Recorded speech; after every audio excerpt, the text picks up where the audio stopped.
we are live. All right, let's go. On 3, 2, 1. Ladies and gentlemen, welcome to another episode of On 3 Podcast. And yes, I am doing the introduction, which is very odd because the 3 in the On 3 is, well, he's absent. Currently on leave.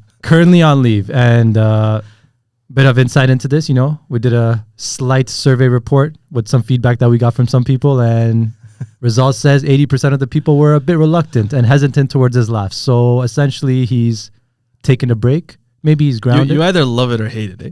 Yeah, 100%. I think we love it too, until we get tired of it. You're the one doing the editing, so I'll let you speak to that. Oh, man, bro, I've been here listening to that laugh nonstop for a few weeks now because we got to put up the episodes. I got to edit them. We need to put up the clips, and then I listen to that. It's full-fledged. And I swear I have nightmares about the laugh at this point. No, but we're joking, though. All love. Nonetheless, he's still here in spirit. And let's get into... What is this, a eulogy? I don't know. It just feels different. It's like every time I look to my right, it's like this stand and not him. We don't have his beautiful, handsome face. So handsome, so beautiful. And we'll just let it settle there. All right, let's get into it.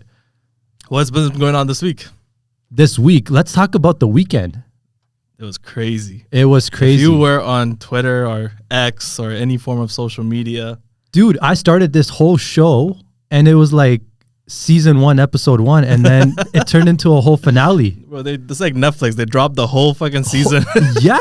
You just binge watch the whole show, the whole drama. All right, so let's get into it. Yeah, we're talking. What are we talking about? We're talking about OpenAI. Yeah, people didn't get enough AI talk in our last episode. We did not think we'd be back here talking about AI so soon, but here we are. So yeah, as we mentioned, OpenAI drama over the weekend. As we all know, our beloved ChatGPT, which was launched by OpenAI, the company that's at the forefront of kind of like this new age AI revolution with LLMs and moving towards AGI.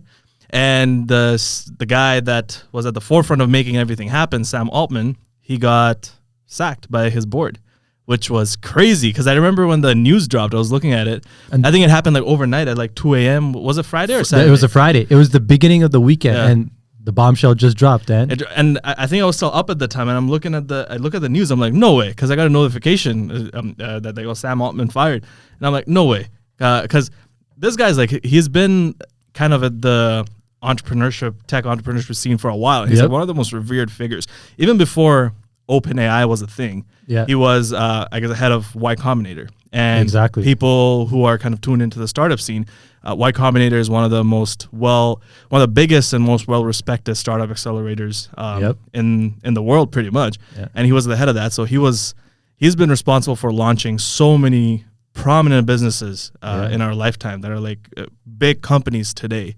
And he had a major hand to play on all of those. Yeah, waking up to that news, it was one of those things. It's like, oh, Elon left Tesla. Like it didn't make sense. Exactly, because he's basically the face of the company. Exactly. Then when you hear he's out, you're like, what the hell? Exactly. And also for us, it was shocking because we literally talked about ChatGPT, OpenAI, like the whole OpenAI Dev Day that they had, literally a few days before that. Yeah, it's like we should have saved it for this episode. But let's break down the timeline here. There's a few key players, right? Sam Altman being one of them. Ilias Sutskever. Yeah, we're already butchering the names, but you know who they are. Break down the timeline for us. So Friday, the news dropped that Sam Altman booted from OpenAI. And what's next? Okay, so we don't know the timeline off the top of our head, but basically, to give a rundown of what happened. There you go. We might be off on the timeline a bit. So Sam Altman gets booted, and the board cites something along the lines of he wasn't being transparent in his communications. Exactly, yeah. Which is like, what the hell does that even mean? Yeah, like it's the most is it gaslighting? Like, what are you doing? It's the most vague statement of kicking someone out. Like, you did something wrong, but we're not going to tell you. It's a mystery. Exactly. And when you hear something like that, you're like, okay, like you're literally kicking off the face of the brand. So it has to be something serious. Exactly. No substance, everything left to the audience. And I'm like, okay, I'm tuning in. Yeah, it's something super serious. So you're like kind of off in your imagination. Oh, what could this guy have done? Like, exactly. That's so serious they had to get fired. Yep. And then slowly you kind of hear I was following this on Twitter. Yeah. So I'm like, And I was following you on Twitter, so that's how I kind of got into things. So I'm just like looking at kind of things coming out where people are like defending Sam. Where they're talking about, oh, Sam's this great guy, like all these other entrepreneurs that I follow on X/Twitter. Yeah. And then you're like, okay, like if he had done something serious and these people knew about it, they wouldn't be out here defending him. Exactly. So that's like clue number 2, because OpenAI never mentioned why they're letting go of Sam. Yep. And people are out here defending him. So you're like, okay, then what's going on? Exactly. And then slowly you hear things like, let's get to the next key player. Yeah. Is it Greg? Yeah. So Greg, there you go. The other co-founder. Exactly. Let me get basically the technical expertise of OpenAI, to my knowledge. No. Greg is not on the AI side, but he's like Yeah. the technical person from like the infrastructure side There of you things. go. Yeah. Started in their apartment, all of that good jazz. Exactly. And so him and Ilya Sutskever, who was one of the guys who booted or was he was on the board, right? On the board. Yeah. Responsible for booting Sam Altman. Greg Brockman and Ilya Sutskever actually were really close. I was reading up on it. Apparently, Ilya officiated Greg's wedding. So that's how close they were. They're like best friend level. Yeah. So for Greg to then come out on Twitter to be like, hey, I don't know what's going on. It's as confusing for me as it is for all of you. Yeah. And I'm stepping down. He said, I quit. I quit. Basically. Lowercase I. It's like, if you're going to get rid of Sam, I'm gone too. And that's when things started turning quickly. Now it's like there's substance to not only Sam leaving and the animosity with that, but now there's all the employees, the personnel, they're backing him up to whatever extent. I think they conducted a survey or a petition ad later in the point, right? This was, I don't even know, maybe Saturday or Sunday. Yeah, and way later. Yeah, almost 80 to 85% of the folks were in favor of bringing him back. Yeah, exactly. So that's still a bit later. So we're still kind of going through like the early stages. So Greg is like, hey, if Sam's not here, I'm not here. Yeah. And at that time, I think OpenAI appointed Mitra. Again, I gotta get. We're not good with Mira Murati. There you go. Murati. Sorry for butchering these names. Yeah, interim CEO. Appointed her interim CEO. Yeah. Fun fact: when that happened, I was like, oh, good for you, girl. Like like a female tech CEO and like it running one of the biggest revolutionary companies in today's world. I was like, that's exciting. That's like a good new perspective to have. But then I think a day later, we're seeing all these tweets about like OpenAI is nothing without their people. Exactly. And then people kind of signing petitions about how they want Sam Altman back or else everyone's quitting. Yep. And then all of a sudden you see both Mira Murati and eventually Ilya Sutskever also signing off on that OpenAI has nothing without its people. We want them back. And we're like, wait, I thought you guys were part of the coup. Like, what's going on?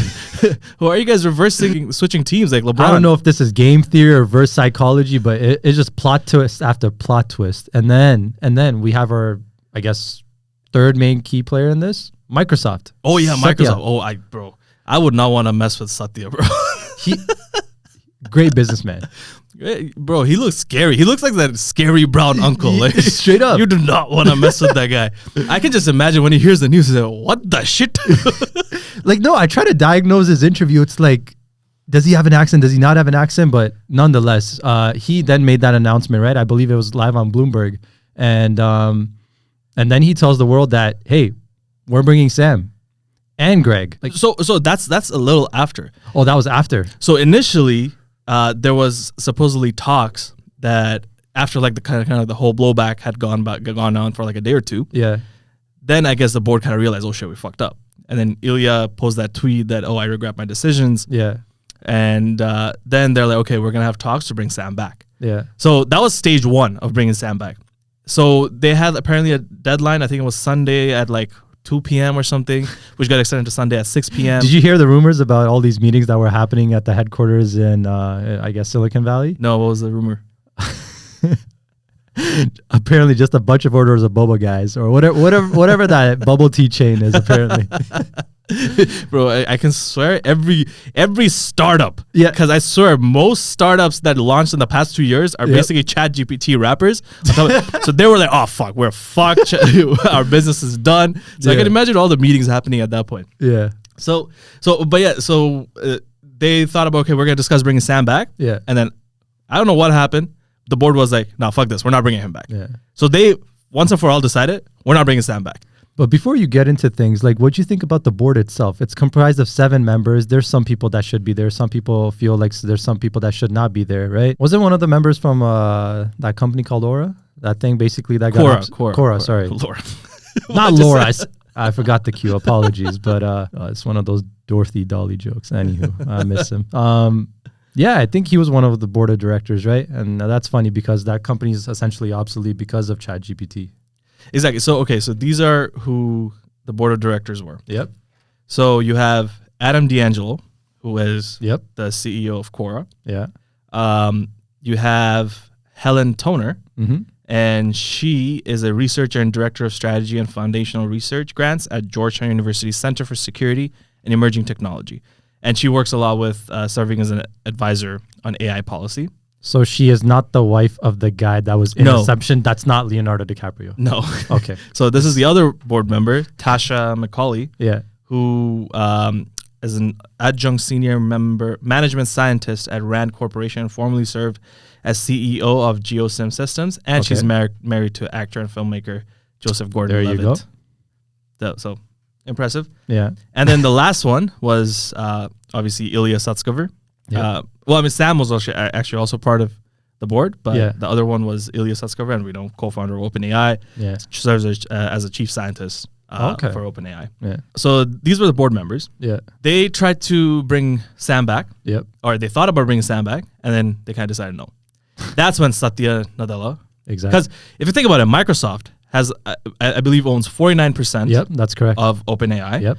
They've invested billions Yep. into OpenAI. And most importantly, they own the rights.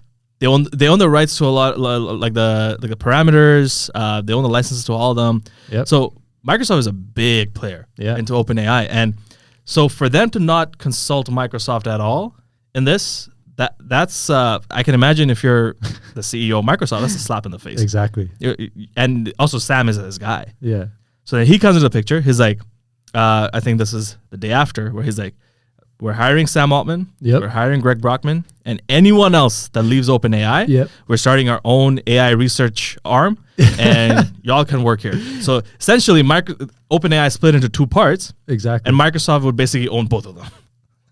Win-win. That's what you call a true win-win. And you know what's the funniest part? I don't know if you actually saw that interview from Satya, but he was trying his best to avoid answering anything pertaining to the controversy. Yeah. It's like, how did Sam get here? What are your working relationships with Sam? And he's like, you know what? I'm trying to move forward, Sam. We got something great here. We've always worked together. Uncle's got it, bro. Yes, he does. I shouldn't call him Uncle. Please hire me in the future at some point. There's the elevator pitch. But yeah, so that we thought that was the end of that. Yeah. We thought, okay, OpenAI is done. Yeah. Everyone's gonna leave. We're gonna have a new OpenAI within Microsoft, and Yeah. all these other competitors are gonna. Yeah, we actually started Pop up. talking this about on Sunday at Yeah. that point or like, okay, new beginnings for everybody, right? Yeah. Like OpenAI doing this thing and then Microsoft venturing into this and then And then another switcheroo. like, I don't know if at this point we're at the mid-season finale or it's like, oh, stay tuned. Too many twists and turns. Oh my goodness. So, where we landed on eventually is the most recent news. Yep. Sam Altman is back as CEO. I think that news came out this morning, or was it last night or yesterday? It was yesterday. Yeah. Yeah. Sam Altman's back as CEO. Oh, we actually missed a huge player in the middle of all this. So in the middle of all this, after they decided we're not going to bring Sam Altman back, Yeah. and Mira Muradi was on Sam's side, Yeah. they decided, okay, screw Mira. She's not interim CEO. Yeah. We're going to bring in Emmett Shear, Yeah. the co-founder of Twitch Co-founder of Twitch. and ex-CEO. Yep. And he recently left Twitch to, I guess, focus on his life or whatever. Yeah. But then He came out of retirement. he came out of retirement essentially because I guess the board reached out to him to become the new interim CEO, Yeah. and he accepted. And then he posted on Twitter about like what his plan is, what he wants to do, Yeah. and how he wants to figure out exactly what happened so he can be transparent. So man already came up with a plan. And so can you imagine being Emmett? That's like probably him and Mira, probably the quickest CEO hiring and firing Of all time. of all time. So he comes on, and then news comes back, obviously, like this whole time, there's this whole movement between with all OpenAI employees that they're gonna quit because if Sam's gone, they're gone. Exactly. So you can tell how much cachet this guy has. Yeah. Like you gotta be an amazing boss for your employee to want to quit his job because you're not there. Exactly. Like I don't know about you, but I'm not quitting my job if my boss is like Nope. Like I like my boss. Like he and I get along pretty well, but Jumping ship? Hell no. no. So you got to have a lot of cachet. Yeah. Not only that, can you imagine if you're an OpenAI employee, you probably have millions in stock options. Exactly. You would essentially That's be forfeiting all point. that Yeah. if you're quitting. And so many people, like I think at one point it was 700 of the 770 something employees that exactly they have that signed that that petition, were willing to right? do that. Which, if you think about it, like who else has a cachet like that? Exactly. I don't even think if Elon Musk were to be booted from Tesla, I don't think Tesla employees would do that for Elon. Estimated valuation at what, like $60-70 billion? Did you see what happened with Microsoft's share price? Yeah, so it went down on Friday. Yeah. When the initial news came out. Yep. But then it went back up all the way. All-time Because he high. announced right before market open on Monday that Yeah. they're hiring Sam Altman and Greg Brockman and everyone else. Yeah. So it went to an all-time high. And Crazy. And we should probably do a topic on Satya Nadella and like Microsoft in another episode because the rebound that he's made from when he first got on the company after Steve Ballmer yeah. to now, their valuation Tremendous. 10x. 10x? Yep. Wow. It's been crazy. So it would be very interesting to do a deep dive on kind of Microsoft strategy and how that changed, and especially with like their focus on AI and everything now. Yeah. But that's besides the point. So either way, so this player Emmett Shear, he comes in, things happen, and now they eventually decide to bring Sam Altman back. He's back as a CEO as if nothing ever happened. Oh my goodness. But there are significant changes to the board. Oh, So, really? yeah. Yeah. So I think it significantly shrank down, right? The number of board of directors? No. So one of the things that was actually bad about, I guess, the board of directors of OpenAI is it was too small. So It was too small. they're gonna increase the number of board members they have. Okay. But not only that, Yeah. the board members who were responsible for letting go of Sam Altman, Yeah. they're gone. Except Adam D'Angelo. So from the old board, Adam D'Angelo stays on the board. Okay. Again, the CEO of Quora. Yep. But Helen Toner and Tasha McCauley, they're both gone. And they're being replaced by a bunch of other players now. Yeah. So one of them is Brett Taylor, who is a board member at the e-commerce platform Shopify, and also former co-CEO of Salesforce, and was Twitter's final board chair prior to Elon Musk's acquisition of the social media platform. Yeah. Then you have Larry Summers, who served as Treasury Secretary during Clinton administration and was the president of Harvard University. Well. Look at that connection. Yep. It's government intervention right there. Or lack of. And then obviously Adam D'Angelo stays on, and I'm assuming Sam. Take that in. Out of all people, Adam D'Angelo. He stayed. Again, we still don't know what exactly happened. That's the part. So who now, are the key players? Who drove it? But I mean, just looking at the board itself, you can tell there's a push now, because if you're looking at the other old board members, especially Helen Toner, and then again Toner, I might be pronouncing it wrong, and Tasha McCauley, they were all very research focused. Correct. Research, nonprofit focused. Exactly. But now the ones who are coming in, they're more business, entrepreneurship focused, and also government. Like Larry Summers, Treasury Secretary. Exactly.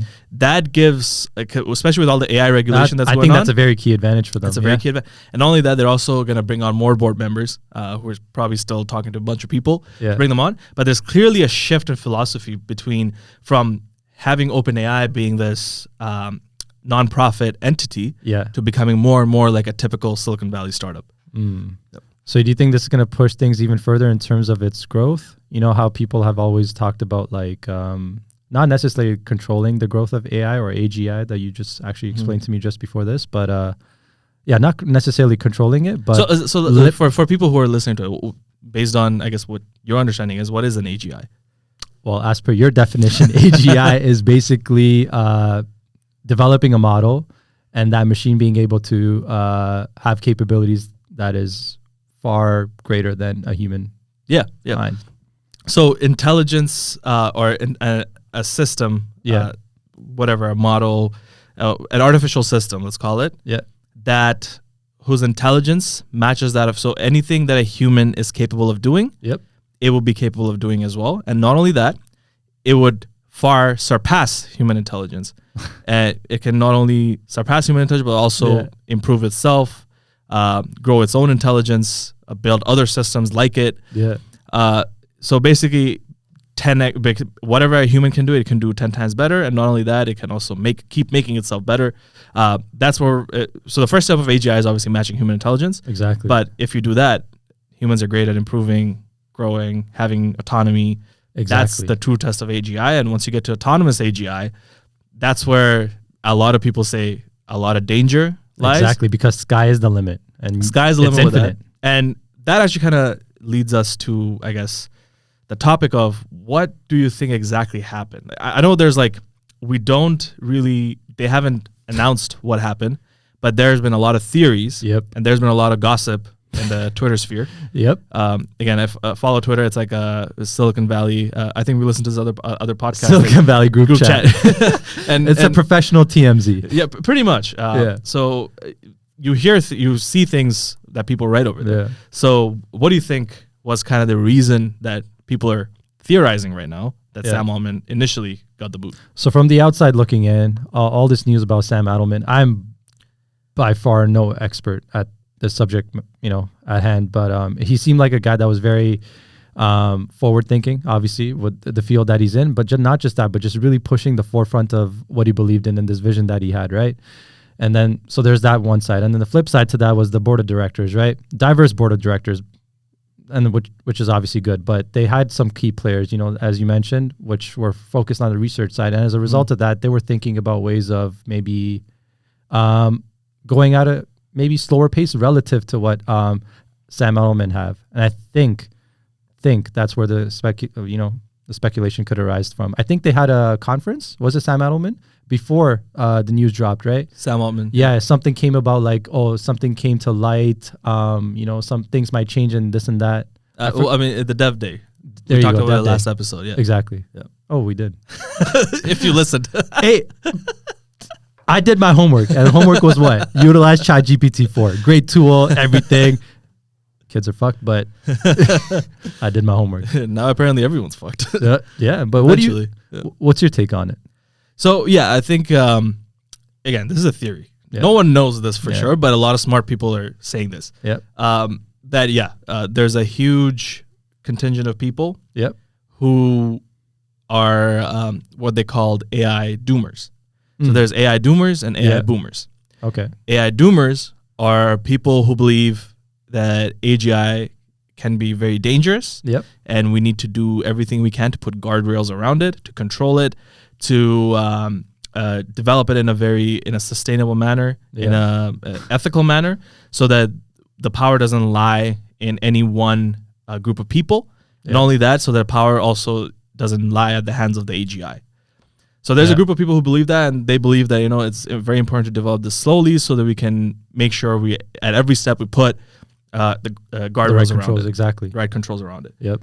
And there are AI boomers who believe that AI can only do good in this world, and we need to get to AGI as fast as possible so that we can maximize the benefit we get as soon as possible. Yeah. No, so you speak of that spectrum, AI boomer and then AI doomer. Yeah.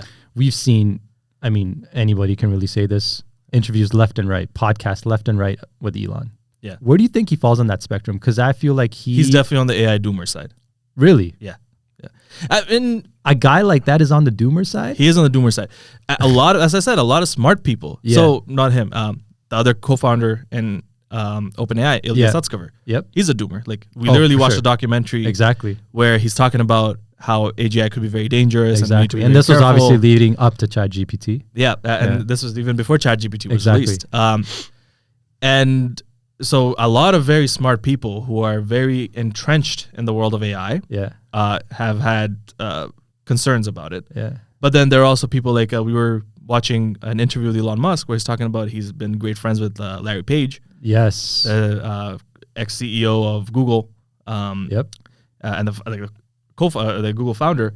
And he's a AI boomer where he's like, we need to, and again, Google's been developing Google DeepMind for a long time. Yeah. And Google's had the lead in this AI race for a while. Until OpenAI obviously came and kind of just ripped the and guess who started that actually? The backbone of that in terms of funding. Elon Musk, in the beginning. And so he was talking about like him and Larry used to be good friends, and Larry was of the opinion that AI could only do good things, so he wanted to get to AGI as soon as possible. But Elon was saying, no, that's concerning, and whatever happened between them.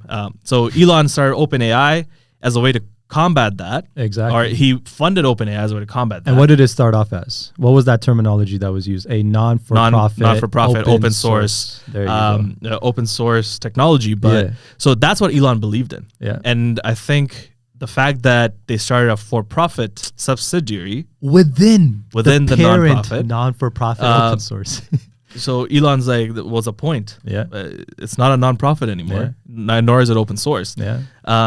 So that's where kind of the rift lies, and I think that was also the rift that was in within a lot of the board members of OpenAI that led to Sam's. Because so you got to understand, Sam is an entrepreneur. Yep. He was the head of Y Combinator. Yeah. He his whole job was to teach startups how to grow, grow quick, grow fast, gain market share.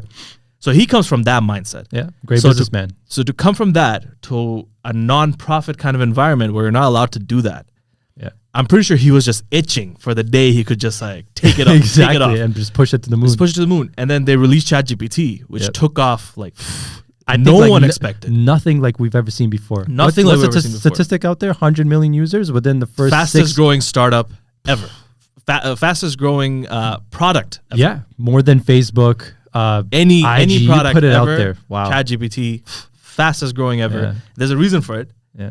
Because it pretty much revolutionized, if you think about it, education, business. We talked about it last episode. Exactly. We don't have to go into it again. Yeah.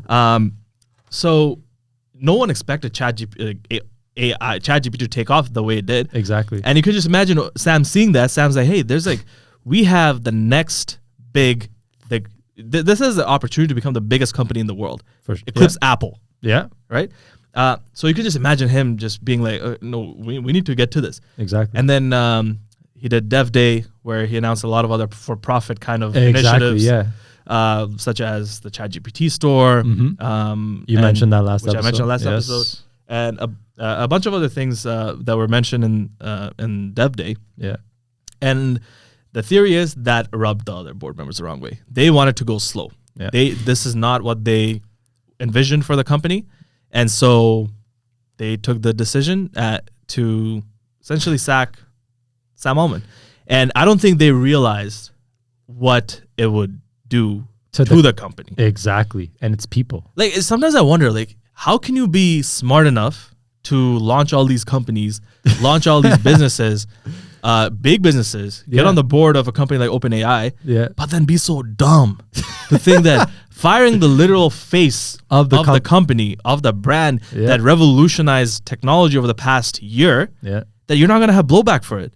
Like, what leads you? Not only that, because it's not just that you fired him, it's also the way you did it. Exactly. Without any explanation. Yeah. Out of the blue. Yeah. Like none of the employees knew what's going on. This whole thing, they made him look like an antagonist. Information came to light. Yeah. He started going from that antagonist to the protagonist. Yeah, that's the thing. Like, when you do something like that, like, what did we say? My first inclination was to think that, Sam maybe did something exactly like some HR, like serious HR violation type of shit. There's something about like him with his sister or some sort of thing. Where it's the stupidest things. But that's where people's mind go when you don't give information. Exactly. So kind of also defaming him in the process. But thankfully, a lot of other people who knew Sam, who worked with Sam, prominent people, because as I said, he was the head of Y Combinator. A lot of businesses, literally people talk about how much Sam helped them, how much they owe their success to Sam Altman and Y Combinator. And that says a lot. That says a lot. So the whole Silicon Valley Brotherhood had Sam's back. And how do you not see that when you decide to fire this guy? Agenda, passion. Yeah. It's crazy. Yeah. But it was definitely a lot of podcast material, that's for sure. I don't know how long we've been going on this topic for, but just realize that this was just a span of 4 days, a weekend. Yeah, it was so quick.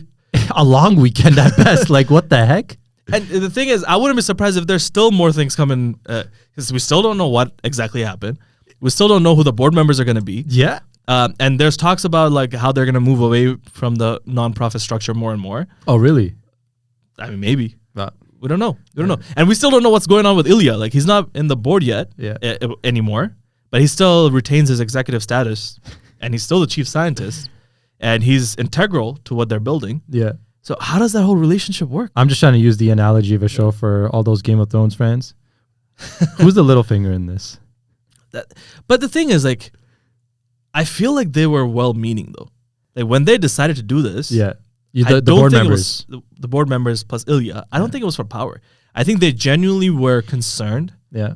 Again, if this is in fact the reason that this whole thing happened, Yeah. I think they were genuinely concerned about being too fast in moving towards AGI. Yeah. And they wanted to put guardrails around it. And they just thought that if Sam was still the CEO, that just wouldn't happen.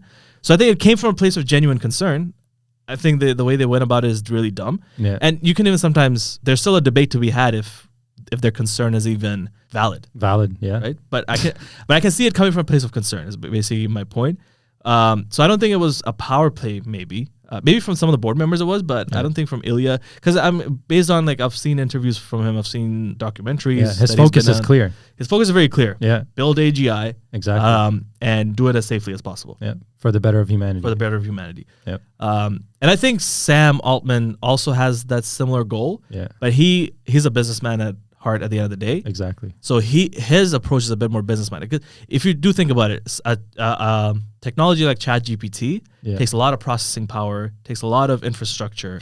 How do you get that if you're a nonprofit? Exactly. Being the businessman he is, they took the decision, no, we need to make money, and we need to get the infrastructure. We need to have money for the infrastructure to build what we're trying to build. Obviously, you and I are not at the helm of revolutionary technology like this, so I don't know philosophically what's the right answer, what's the right approach to it. Yeah. But they're going to be definitely interesting to see how it keeps playing out over the next few weeks. Oh, for sure. I wouldn't be surprised if we have another episode on this, but yeah, needless to say, very entertaining weekend. I think there's something left in store.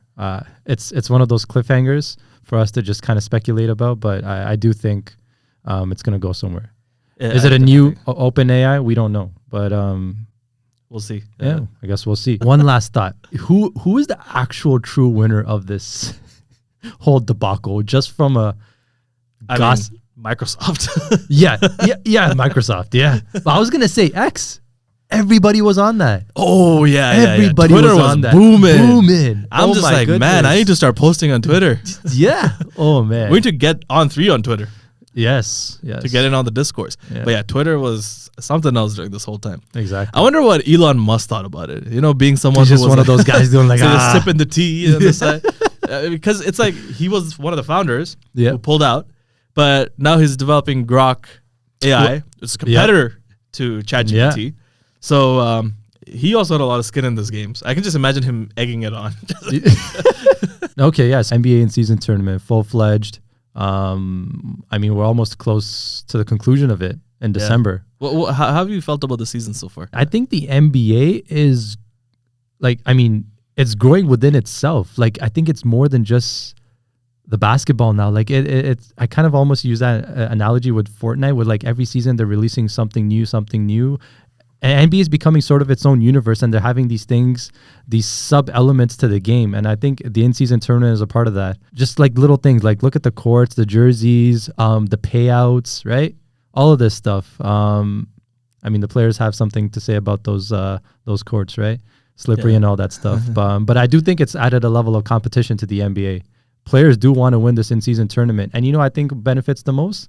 Those teams that are not clear contenders, but they're not clear losers, right? They're right in the middle. They win 2 games out of 4, and they're like, bang, spotlight's on us. Mm-hmm.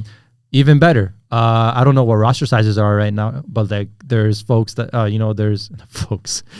There's those guys on the bench that have the chance to prove themselves. And guess what? They don't have to wait till fucking April. I've definitely enjoyed watching the games. I'll say that much. They've been so close, bro. I remember the first day of in-season tournament, every game was within 5 points. Really? They were exciting. Yep. They were fun to look at, and I feel like players are taking it seriously. Yeah, that's the key. Whether players are going to keep taking it seriously moving forward and next year, the year after, to be determined. But I think at least for this year, they're taking it seriously. Yeah. I'm actually a fan of the court designs. Really? I think it adds to the hype. It adds to like the whole in-season. I'm just trying to think. Just trying to think about this logically. You know, these guys put in like thousands of hours of practice, right? Yeah. And a court looks like a court. It has the hardwood, this and that. You know, Boston's exception has like more clear hardwood.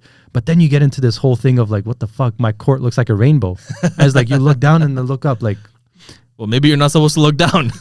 look fair. Look forward and look up to the hoop. There you go. What was the strategy last episode with the stock market? Oh, buy high, sell low. There you go. Oh man, yeah, no, it's been quite entertaining, and overall, it's been good for the NBA. Business is booming, revenues booming. The talent level in NBA is oh like my off the goodness, charts. that's one thing. Like, what is it like? It's okay. Don't get me wrong. Like players in the 80s and 90s, like Michael Jordan, best of all time, right? Came from the 90s, this and that. But yes, the skill level is just tremendous. It's a different tier because you look at the highlights in 80s and 90s and even to some extent like the early 2000s, and you got people just playing different. And what I mean by different, it is very simple, very fundamental. Yep. Yeah. Nothing flashy. And look, flashiness at the end of the day is a result of your skill, right? Yep. Like just that confidence and skill coming together. Unless you're Jordan Poole. Washington Wizards. May I say Seattle Supersonics. May I say Vancouver Grizzlies. That organization does not cease to exist this season. Don't get me wrong. You can bring the Bullets back, but this season, Washington Wizards, what's their purpose? Kyle Kuzma with his fashion or Jordan Poole with the tings on the side court? We don't know. Maybe that just means there's no baddies in Washington. I mean, it's Washington. Is it even DC or is it the other Washington? All the government females. Good no. But yeah, skill level, it's on a different level, and it's unprecedented. And it's like, what is it? Is it the resources? Like, look, didn't Steph just recently launch, or like maybe it's been a year under his Curry brand? He's launched like these quote unquote virtual classes on how to shoot, dribble, this and that. Like, is it a simple function of resources? Everybody playing it, social media. Like, what is it?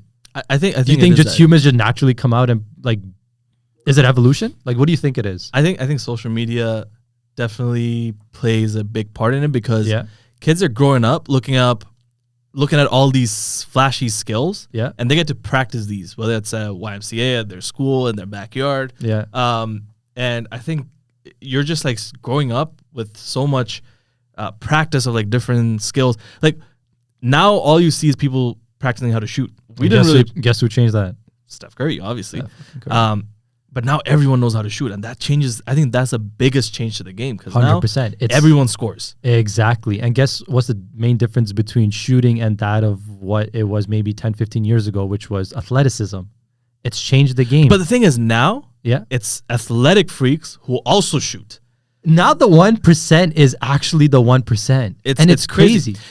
And also think about it. Like every team has these players now. And it's good, athletic. Like when we were growing up, we started with the Miami Heat, who were dominating the NBA.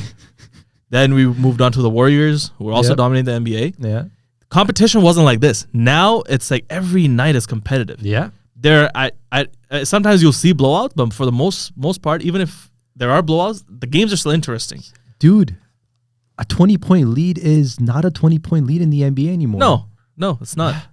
It's freaking crazy. And you have all these young kids coming in, but not only that, you have all these old guys that just don't want to go away. Oh my goodness. What's LeBron on? 39 years old. He's averaging like I think the highest points per game of his career. Highest efficiency of his career. What is he on? I would just love to know. I'm only 28 years old, and every time I play basketball, it takes me a whole week to recover. Like everything hurts. Oh my! How is this guy playing games every other day, sometimes on back-to-back nights, and still dominating at this level at the age of 39? This man's a freak. Yeah. What was that statistic that was thrown out maybe a couple years ago? He spends $1 million on his health. On his health. Yeah, and that constitutes of many things, but like, it's not just him. It's Steph. It's Steph Curry. But the reason I'm saying LeBron is because LeBron's the oldest. Steph is still 35. Right? But LeBron's 39. This has never been done. Never. Right? The thing is, Steph, whatever he's doing, LeBron's kind of done it. He was 35 and dominating. Steph is, right? Yep. So even as LeBron, like I used to be a LeBron hater, growing up because I was a Kobe fan, and then I was a Steph Curry fan. Yep. And obviously they're always being compared to LeBron, the rivalry. Exactly. But now you just can't help but give him that recognition, that respect as possibly the GOAT. Because no one's done this. I knew this day would come. I envisioned it in my head for all those you out there.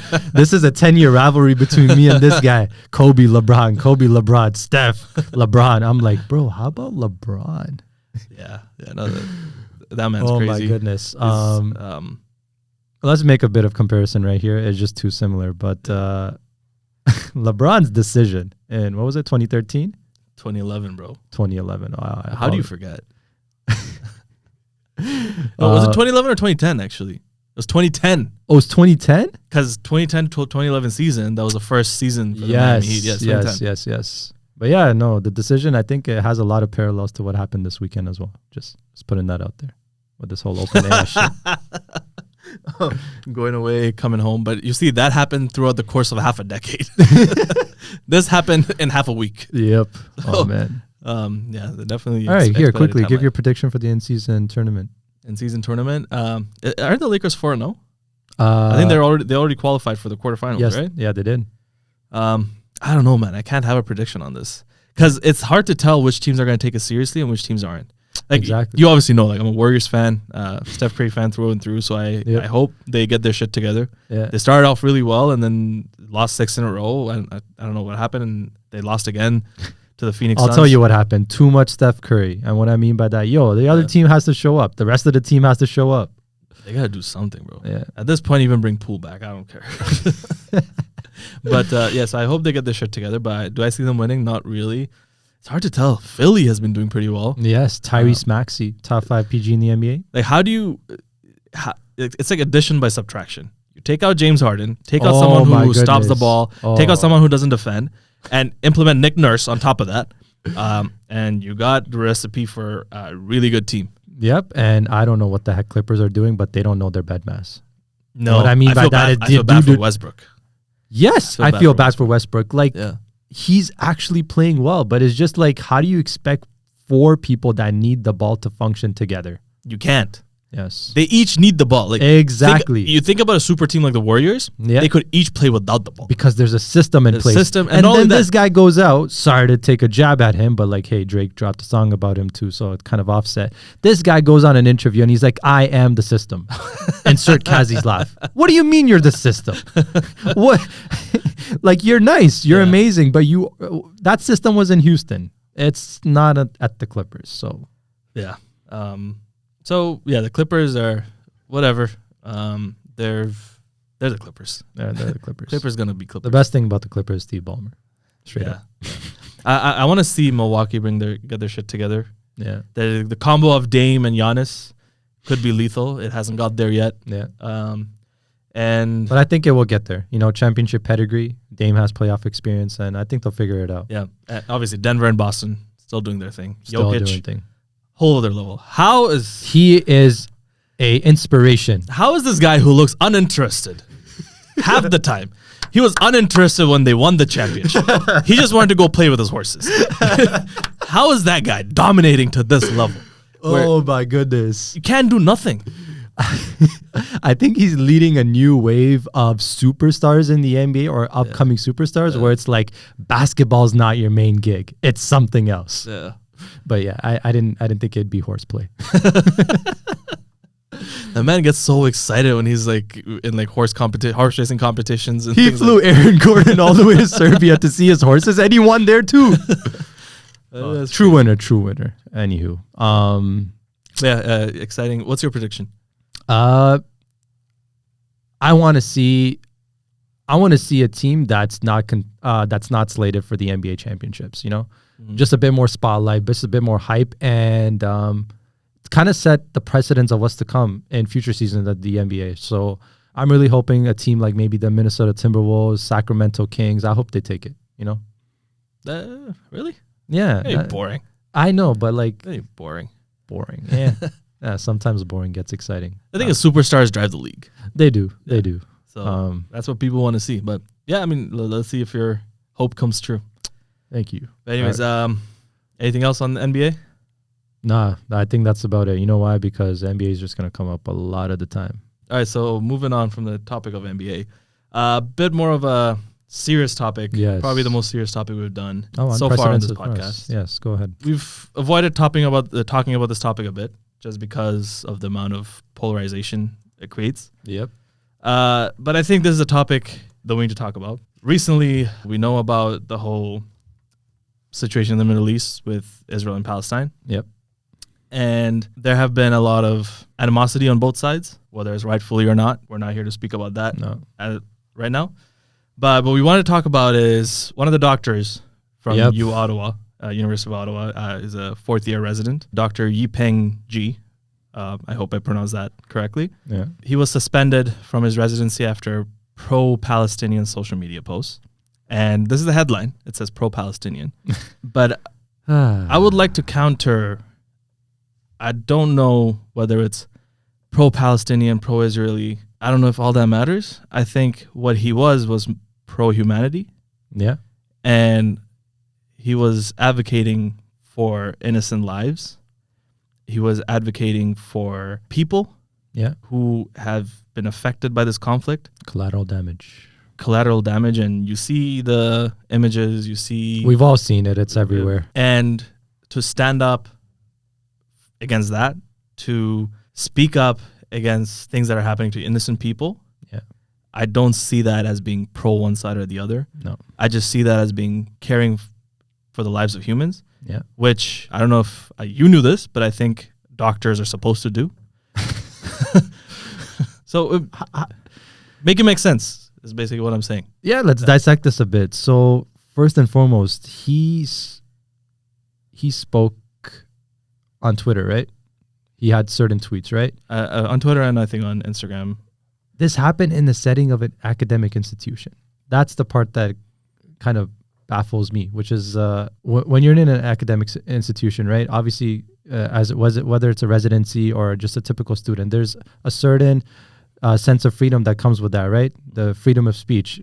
I mean, it generally should cater to everybody, but especially in an academic institution, you're well informed, and this is the place to speak up about your opinion, right? Especially if it's an informed one. And just as you mentioned, whether it's picking one side or the other or whatever the case is, this was I can't see it any other way besides pro-humanity. I think we live in an age where it's so contemplating of what to do in a situation like this, where it's everywhere, where it's like, okay, do you speak up? Okay, now if I speak up, how much do I speak up? Okay, if I don't speak up, oh man, what are people going to think of me if I don't speak up? So it's like a double-edged sword, and it's sometimes hard. And I think about like how to go about it at an individual level, and then seeing other people, and I mean, it's admirable for some people the way they go about it. Exactly, and let's just say there's a reason we haven't talked about it on our podcast. Exactly, yeah. Before, until now. Yeah. Again, as you mentioned, as an academic institution, isn't it your duty to champion the right to speech, freedom of speech? And if it's hate speech, that's one thing. Yeah. But if it's just because someone posted something standing up for a people, but that might have offended another group of people, whether there's basis or not, but you're still standing up for a group of people and their lives. And as an academic institution, how do you take the decision to suspend them? Exactly. There's a few different things.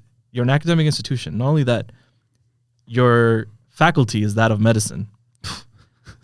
As a faculty of medicine, your responsibility is to care for human lives. Exactly. And I think also Yipeng Ge, he was very involved with like global health, advocacy. So you had a bit of history there. He had a lot of history there. So this is something he's been involved with, whether it's in this instance or in other cases where there have been other human lives at stake. He's always took a stand for people.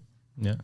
And given that he has that history, given that it seems like he just genuinely cares for people, genuinely cares for the lives of people, and you decide to suspend him. Why? Because one professor wrote a blog post about him? Yeah, come on. And I think that point you mentioned, that he has a bit of history in relation to some of the efforts that have contributed to his takes till now. That builds credibility. It's not out of nowhere, right? There's always a persistent theme, which is pro-humanity for this individual. So what do you think about this? Obviously, there was a petition that was signed, obviously, right?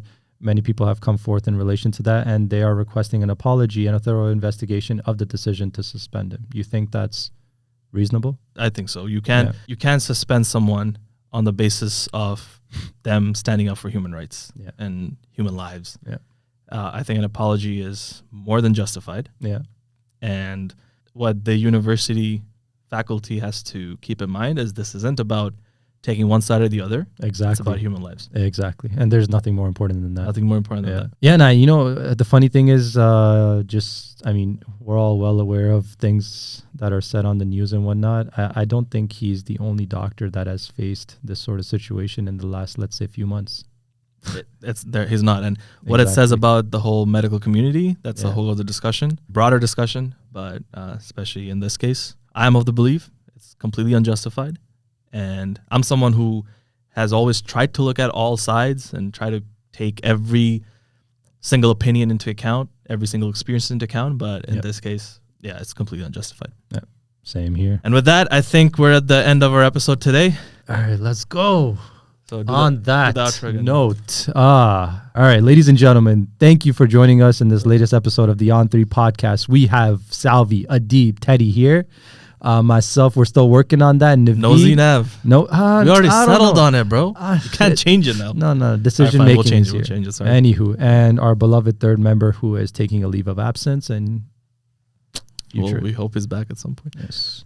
And all right, we out.